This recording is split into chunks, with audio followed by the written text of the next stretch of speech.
This is Dr. Nali Ramya. I am ENT and head and neck surgeon JIPMA.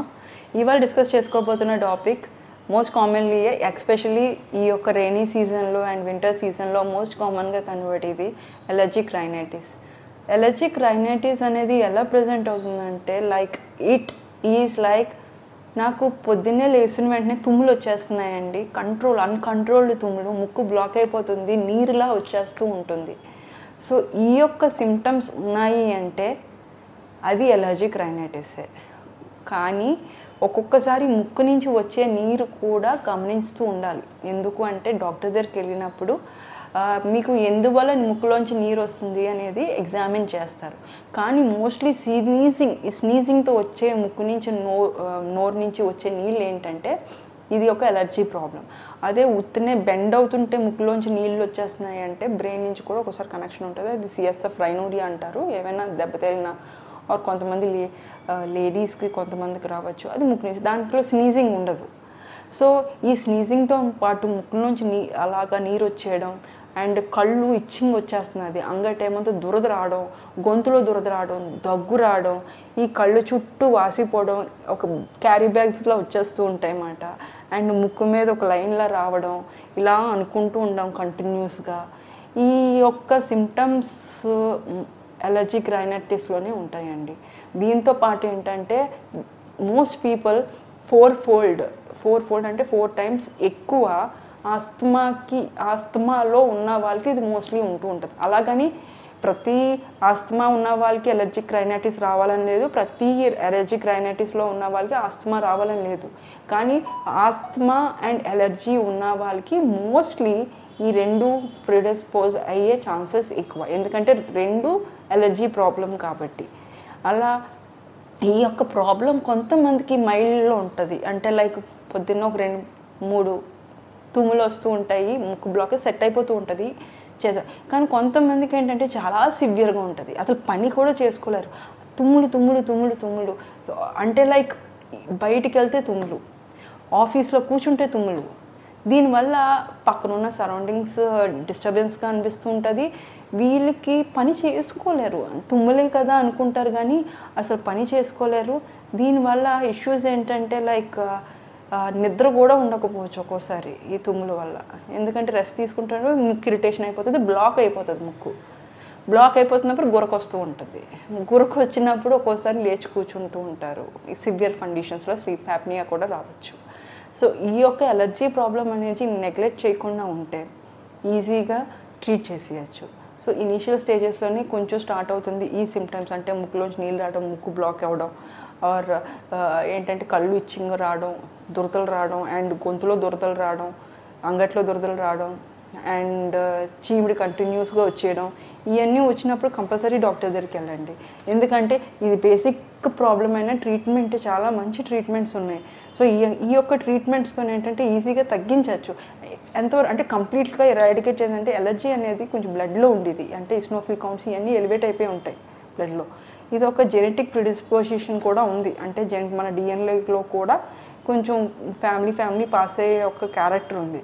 కానీ ఒకవేళ 10 times suffer అయిన వాళ్ళకి ఒక 2 సార్లే సఫర్ అవుతున్నారు అనుకోండి, అలాగని సఫర్ అవ్వాలని కాదు.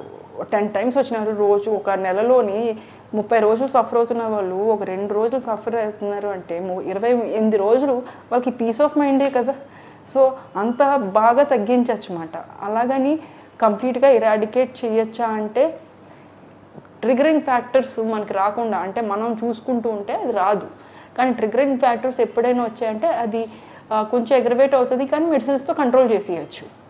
సో ఇది ట్రిగరింగ్ ఫ్యాక్టర్స్ ఎలాగా అంటే ట్రీట్మెంట్ ఏంటి అంటే ట్రిగరింగ్ ఫ్యాక్టర్స్ ఎగ్జాంపుల్ పాలన్ అంటాం, పాలన్ గ్రెయిన్స్. ఈ స్ప్రింగ్ సీజన్లోనైనా ఈ యొక్క పాలన్ గ్రెయిన్స్ హే ఫీవర్ అంటాం అన్నమాట దాన్ని. ఈ హే ఫీవర్ ఏంటంటే పాలన్ గ్రెయిన్స్ ఒక్కోసారి మనకి పడవు, మనకు తెలియకుండా బయటకు వెళ్ళినప్పుడు ఏమిటో తుమ్ములు వచ్చేస్తూ ఉంటాయి. ఆ పాలన్ ముక్కులోకి వెళ్ళి అది ఇరిటేట్ చేసి ఈ యొక్క IgE యాంటీబాడీస్ అని ఫామ్ అవుతాయి అన్నమాట. ఈ యొక్క యాంటీబాడీస్ ఏంటంటే మనకి ప్రొటెక్షన్, యాక్చువల్లీ మనకి ప్రొటెక్షన్, కానీ మన బాడీ మీదే మనకి ఇరిటేట్ చేసి మనకి తుమ్ములు కాజ్ చేస్తుంది. ఏదో ఫారెన్ బాడీ మన బాడీని ఇంకా కొంచెం చెప్పాలంటే మన బాడీయే మనకు కొంచెం అగెనెస్ట్గా యాక్ట్ చేస్తుంది అన్నమాట. సో ఇది ప్రివెంట్ చేయాలంటే మెడికేషన్స్ అంటూ ఉన్నాయి, యాంటీహిస్టమిన్స్ అంటూ ఇస్తాం. స్మైల్ ఫార్మ్స్కి యాంటీహిస్టమిన్ మీరు వినే ఉంటారు, మోంటాక్యాల్సి అంటారు, మాంటిలుకాస్ట్ అండ్ లీవోసెట్రిజిన్. ఈ ట్రీట్మెంట్ తీసుకుంటున్నప్పుడు ఏంటంటే కొంతమందికి నిద్ర వచ్చే ఛాన్సెస్ ఉంటాయి. అలా నిద్ర వస్తుంది అన్న వాళ్ళకి మాత్రం మేము వేరే ప్రిస్క్రిప్షన్ ఇస్తూ ఉంటాం, లైక్ ఫెక్సోఫెనిటీ. ఇవన్నీ ఏంటంటే డాక్టర్స్ మెడికేషన్ లేకుండా మాత్రం వేసుకోకండి, ఎందుకంటే ఫెక్సోఫెనిటీ ఇవన్నీ మేము హిస్టరీ తీసుకున్న తర్వాతే మేము ఇస్తాం. సో ఈ నిద్ర లేకుండా కూడా ట్యాబ్లెట్స్ ఉన్నాయి. సో దట్ ఈ లీవోసెట్రిజిన్, యాక్చువల్లీ లీవో అనే వర్డ్ ఎందుకు వచ్చింది అంటే సెట్రిజిన్ ముందు ఉండేది, మళ్ళీ ఒక దాన్ని పొజిషన్ మార్చి ఒక దాన్ని లీవో అని కన్వర్ట్ చేశారు. సో ఈ యొక్క కెమికల్ కాంపోజిషన్ కొంచెం మార్చి, సో దట్ నిద్ర కొంచెం తగ్గిస్తారు అని, కొంచెం బెటర్గా పనిచేస్తుందని.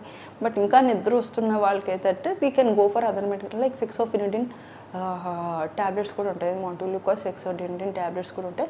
దానివల్ల ఈజీగా తగ్గిపోయి కొంచెం లాంగ్ టర్మ్ పీరియడ్ కొంచెం తీసుకున్నప్పుడు అకార్డింగ్ టు యువర్ సివియారిటీ చాలా వరకు తగ్గిపోతుంది, చాలా వరకు. దాంతోపాటు కార్టికోస్టెరాయిడ్, ఒకవేళ సివియారిటీ ఎక్కువ ఉన్నది, మరీ సివియర్గా ఉన్నది అన్నప్పుడు మేము ట్రాపికల్ అంటే లైక్ ముక్కుకే స్టెరాయిడ్స్ అయినా ఇస్తాము, లేకపోతే ట్యాబ్లెట్స్ రూపంలో కూడా ఇస్తాం అన్నమాట. సో ఎందుకు ఇది ఇంపార్టెంట్? స్టెరాయిడ్స్ అంటే భయపడిపోవాల్సిన అవసరం లేదండి. There are milder forms of steroids. And ఒక్కొక్కసారి ఏంటంటే ట్రీట్మెంటే main treatment of choices steroids అవుతాయి. సో అలాంటి టైమ్స్లో ఏంటంటే మేము స్టెరాయిడ్స్ ఇవ్వక తప్పదు. అలాగని సేఫ్ స్టెరాయిడ్సే ఇస్తాం అన్నమాట, అన్సేఫ్ స్టెరాయిడ్స్ మాత్రం ఇవ్వం. అండ్ ఈ యొక్క కార్టికోస్టెరాయిడ్స్ అనేవి చాలా వరకు ఈ ఇమ్యునోగ్లోబులిన్స్ అండ్ ఐజీ యాంటీబాడీస్ని తగ్గించేస్తుంది అన్నమాట. తగ్గించేసినప్పుడు ఏంటంటే కొంత పీరియడ్ ఇస్తాం, మీ సివియారిటీ ప్రకారం మానిటర్ చేసుకుంటూ కొంత పీరియడ్ ఇస్తాం. కానీ చాలామంది ఏంటంటే ఉన్నదాని పీరియడ్ కన్నా కొంచెం బెటర్గా ఉన్నదని అబ్యూస్ చేసిన వాళ్ళని కూడా చూసామన్నమాట. లైక్ లాంగ్ పీరియడ్స్ వాడేస్తూ ఉంటారు. అలా చేయకూడదు. షార్ట్ పీరియడ్ అయినా వాడకూడదు, లాంగ్ పీరియడ్ అయినా ఎప్పుడు మనం ఇన్ని ట్యాబ్లెట్స్ ఇచ్చినప్పుడు తర్వాత మళ్ళీ రివ్యూ చేయమంటాం అన్నమాట. ఎందుకు రివ్యూ చేయమంటాం అంటే ఎంతవరకు సెట్ అయింది, ఎంతవరకు బెటర్మెంట్ ఉంది, కంటిన్యూ చేయాలా లేదా అదే ఆపేయచ్చా అని. సో అలాగా కంటిన్యూస్ చూసుకుంటూ అప్పుడు మేము రమ్మని చెప్తాం అన్నమాట. ఇవి వచ్చిన తర్వాత whether you have to continue or not based on the మీ యొక్క ట్రీట్మెంట్ రెస్పాన్స్ బట్టి ఉంటుంది. సో ఇదే కాకుండా ఏంటంటే we will be giving other form of treatments also, like these కొత్తగా వచ్చాయండి. ఇదంతా ఇమ్యునోగ్లోబులిన్స్ అండ్ ఎలర్జీ ప్రాబ్లం కదా. ఈ యొక్క ఎలర్జీ అసలు దేనికి వల్ల ట్రిగర్ అవుతుంది అని ఫైండ్ అవుట్ చేయొచ్చు. అంటే ఇది ఇమ్యునోథెరపీ అంటమాట. ఈ యాంటీజెన్ ఏంటి, ఏ యాంటీజెన్ అంటే లైక్ ఏంటి ఆ ఫారెన్ బాడీ ఏంటి అని లిస్ట్ ఆఫ్ ఇవి ఇస్తారన్నమాట. అంటే లైక్ స్కిన్ ప్రిక్ టెస్ట్ అంటారు. ఈ స్కిన్ ప్రిక్ టెస్ట్ అంటే ఏంటంటే చిన్న ఇంజెక్షన్ టైప్ లాగా తీసుకొని మన స్కిన్ మీద ఇలా గుచ్చుతాం అన్నమాట. వెదర్ ఒక్కొక్క దాంట్లోని ఒక్కొక్క కైండ్ ఆఫ్ యాంటీజెన్ ఉంటుంది. లైక్ ఒకటేమో పాలన్ ఉంటుంది, ఒకటేమో కౌడంగ్ ఉంటుంది, ఒకటేమో పప్పు ఉంటుంది, ఒక టైం అంటే ప్రోటీన్ ఉంటుంది, కార్బోహైడ్రేట్స్ డిఫరెంట్గా తీసుకుంటారు. ఏమేమి కామన్ మనం లోకల్లో చూస్తున్నాయి, ఏమేమి కామన్ వాటికి ఎలర్జీ వస్తున్నాయని చూస్తున్నప్పుడు ఆ స్కిన్ ప్రిక్ టెస్ట్ చూసి దాని యొక్క రిజల్ట్స్ అంటే లైక్ ఎంతవరకు వాచింది అన్నీ చూసిన తర్వాత వీటికి మీరు ఎలర్జీ ఉన్నది అని చెప్తామన్నమాట. సో ఈ ఎలర్జీ ఉన్నది అని చెప్పిన తర్వాత దానికి ఇమ్యూనోథెరపీ అని ఇస్తాం. ఫస్ట్ ఏంటంటే కొంచెం అమౌంట్ ఆఫ్ అదే ఎలర్జీను అదే ట్యాబ్లెట్స్ రూపంలోనైనా ఇస్తూ ఉంటాం అన్నమాట. కొంచెం డోసును పెంచుకుంటూ మన బాడీకి ఇస్తూ ఉన్నప్పుడు అది ఎక్లమటైజ్ అయ్యి రేపు పొద్దున్న ఒకేసారి పెద్ద డోసేజ్ బయట నుంచి వచ్చినప్పుడు మనకేమీ అవ్వదు. సో అది డాక్టర్స్ చెప్తారన్నమాట. ఏంటంటే ఎంత డోసేజ్ నుంచి స్టార్ట్ చేయాలి, అసలు దేనికి మీరు ఈ యొక్క సెన్సిటివిటీ ఉన్నది. అలాగ ఒక మోర్ దెన్ 70 యాంటీజెన్స్ చూస్తామన్నమాట బయట నుంచి ఏమేమి వాటికి సెన్సిటివ్గా ఉన్నారని. దాంట్లో మోస్ట్ కామన్లీ కౌడంగ్ అండ్ పాలన్, ఈ రెండు ఎక్కువగా చూస్తూ ఉంటాం అన్నమాట. అంటే లైక్ ఎక్కడి నుంచి వస్తుంది అంటే లైక్ ఏరోసాల్స్ అంటే బయట గాలి నుంచి వస్తూ ఉంటాయి, అది మనం ఏం చేయలేము, అలాగని ప్రివెంట్ చేసుకోలేము. ఒక్కోసారి ఆక్యుపేషనల్ ధూళిలోనే పనిచేయాల్సి వస్తూ ఉంటుంది. అలాంటి వాళ్ళకి ఏంటంటే ఇది ఇమ్యునోథెరపీ అనేది చాలా యూస్ఫుల్ అవుతూ ఉంటుంది. అదే కాకుండా ఇమ్యునోథెరపీ కాకుండా సబ్లింగ్యువల్ ఇమ్యునోథెరపీ అని అంటాము. అదేంటంటే ట్యాబ్లెట్స్ తీసుకొని నాలుగు కింద పెడుతూ ఉంటాం అన్నమాట. నాలుగు కింద పెట్టి అది దే విల్ బీ ఇంజెస్టింగ్ స్లోగా, అలాగే డోస్ కూడా మారుస్తూ ఉంటాం. ఈ యొక్క డోస్ మార్చిన తర్వాత మనం చూసుకుంటూ ఉంటాం whether he's beginning fine, next time ఏవైనా డోస్ మార్చాలా ఆర్ ఎంత పర్టికులర్ పీరియడ్ వరకు కంటిన్యూ చేయాలి, రికరెంట్ ఫాలోఅప్స్లో మాత్రం ఇవి చూస్తూ ఉంటాం. సో ఈ యొక్క ఇమ్యునోథెరపీ వల్ల and antihistamines and corticos combination of drugs ఎప్పుడెప్పుడు వేసుకోవాలి అని చెప్పడం వల్ల దీనివల్ల ఏంటంటే 80 to 90% improvement of quality of లైఫ్ని చూసాం. ఎందుకంటే తుమ్ములే కదా అని చేస్తారు కదండి, సివియర్ ఫార్మ్ ఆఫ్ అలర్జిక్ రైనైటిస్లో పని కూడా చేసుకోలేరు. ఈ పని చేసుకోలేనప్పుడు మరి వాళ్ళకి ఇబ్బందే కదా, మరి ఎవ్రీవన్ ఈజ్ డూయింగ్ ఆక్యుపేషన్. వాళ్ళకి అలాంటి వాళ్ళు ఉన్నప్పుడు ఆర్ ఆక్యుపేషనల్ అంటే వాళ్ళు దుమ్ములో ఉండకూడదు, దుమ్ము వల్లే వస్తుంది, కానీ దుమ్ములో ఉండడం తప్పట్లేదు. అలాంటి ఉన్న వాళ్ళకి ఇమ్యూనోథెరపీ అండ్ ఈ కాంబినేషన్ ఆఫ్ డ్రగ్స్ ఇస్తూ ఉంటాం. సమ్టైమ్స్ ఏంటంటే అలర్జిక్ రైనైటిస్లో సివియర్ ఫామ్ ఏంటంటే పాలిప్ అంటాం ముక్కులోని. ఈ ఫేస్ మనం కట్ చేసినట్టయితే దీంట్లోని ఎముకల్లో గాళ్ళు ఉంటాయి. ఈ గాళ్ళు ఏంటంటే సైనస్ అని చెప్తాం. ఈ సైనస్లోని సమ్టైమ్స్ ఏంటంటే బొడుపుల్లో పెరగచ్చు. ఇది ఎలర్జీలో సివియర్ ఫామ్ ఆఫ్ ఎలర్జీ. ఏంటంటే బొడుపుల్లో పెట్టి ముక్కులోంచి ఇలా బయటకు వచ్చేస్తూ ఇక్కడ కూడా అంటే ట్రీట్ చేయకపోతే ముక్కులోంచి కూడా వచ్చేయచ్చు. ఈ యొక్క పాలిప్స్ అంట. ఈ యొక్క పాలిప్స్ ఏంటంటే ట్యాబ్లెట్స్ వరకు చాలా బాగా తగ్గిపోతూ ఉంటాయి.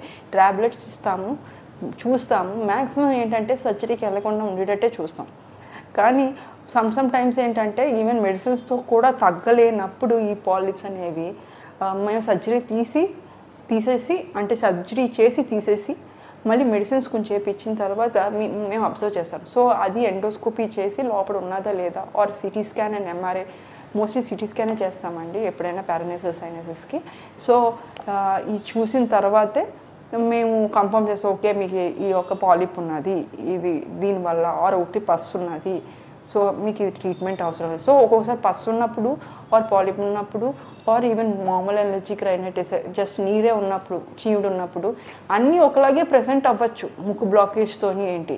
కానీ మనం రేడియోలాజికల్ ఇన్వెస్టిగేషన్స్తో పాటు అంటే లైక్ సిటీ స్కాన్, ఎక్స్రే అన్న దాంతోపాటు ఈ ఎండోస్కోపీ చేసి కన్ఫర్మ్ చేస్తామంట. అన్ని హిస్టరీతో పాటు ఇవన్నీ చూసిన తర్వాతే మీకు ఈ ప్రాబ్లం ఉన్నది అని చెప్పి అప్పుడు మేము మెడిసిన్ స్టార్ట్ చేస్తాం. ఇది కొంచెం కోర్స్ ఆఫ్ పీరియడ్ అట్లీస్ట్ ఒక కొన్ని రోజులు అంటే లైక్ ఒక ఫ్యూ మంత్స్, ఒక 3-4 months అబ్జర్వేషన్ అంటూ ఉంటుంది అన్నమాట. సో మేము పిలిచిన తర్వాత ఈ యొక్క ప్రాబ్లం మీకు ఎంతవరకు తగ్గింది, సో ఓకే ఫైన్ అన్నప్పుడు మేము డోసేజ్ మారుస్తూ ఉంటాం. అప్పుడు they are quality of living పెరిగిన వాళ్ళకి చాలామంది ఉన్నారు and they are living happily. So ఈ యొక్క ప్రాబ్లం సఫర్ అవ్వాల్సిన అవసరం లేదండి. మంచి ట్రీట్మెంట్స్ ఉన్నాయి, అడ్వాన్స్డ్ ట్రీట్మెంట్స్ ఉన్నాయి. ఆ ట్రీట్మెంట్స్ తీసుకున్నప్పుడు ఈజీగా కంట్రోల్ అయిపోతుంది అండ్ క్వాలిటీ ఆఫ్ లివింగ్ కూడా చాలా బెటర్గా ఉంటుంది. ఈ యొక్క ఎపిసోడ్ మీకు నచ్చినట్టయితే మీ యొక్క ఫ్రెండ్స్కి చెప్పండి, ఎందుకంటే ఇది మోస్ట్ కామన్ ప్రాబ్లం కాబట్టి. ఈ యొక్క ప్రాబ్లం చాలామందికి ఉంది కాబట్టి, ఎందుకంటే పొల్యూషన్ అనేది ఎక్కడ పడితే అక్కడ ఉండేదే, మనం ప్రివెంట్ చేయలేము, అలాగని మనం బయటికి వెళ్ళకుండా ఉండలేము. Thank you so much.